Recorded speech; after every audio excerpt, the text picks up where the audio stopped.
السلام علیکم ناظرین، آپ دیکھتے ہیں ہم معاشرے میں ان چیزوں کی عکاسی کرتے ہیں جو ہمارے معاشرے میں ہو رہا ہے۔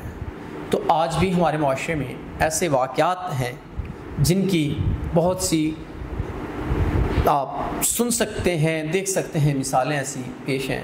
تو آج جو بہن میرے ساتھ موجود ہیں، معاشرے کی بیٹی جو میرے ساتھ موجود ہے، کافی پریشان ہے اور یہ چاہتی یہ ہے کہ ایک مرد کی صورت میں محافظ ملے ان کو، کیونکہ اگر مرد نہ ہو تو عورت کا محافظ کوئی نہیں اور اس کے کردار پہ طرح طرح کی باتیں ہیں۔ کچھ ایسی ہسٹوری ان کی ہے، تو آئیے ان سے جانتے ہیں۔ السلام علیکم۔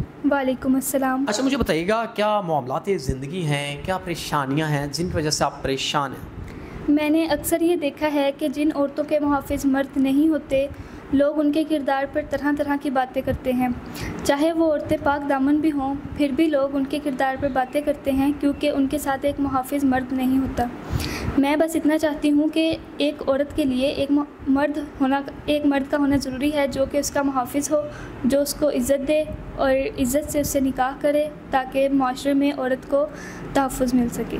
اگر کوئی ایسا انسان آپ کو ملتا ہے جو آپ کی عزت کرتا ہے، قدر کرتا ہے، آپ کے معاملات کو اچھے طریقے سے دیکھتا ہے، تو آپ نکاح چاہتی ہیں؟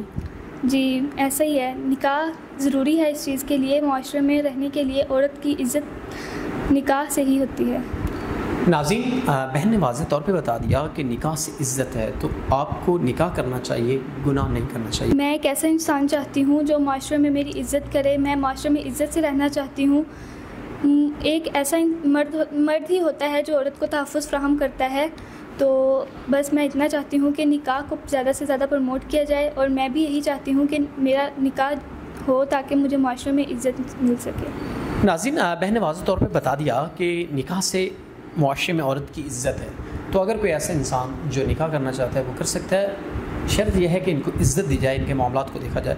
تو ہم امید کرتے ہیں کہ ایک انسان ہی نکاح کرے گا۔ تو اس کے ساتھ اپنے میزبان نواب احمد کو دیجیے گا اجازت۔ خدا حافظ۔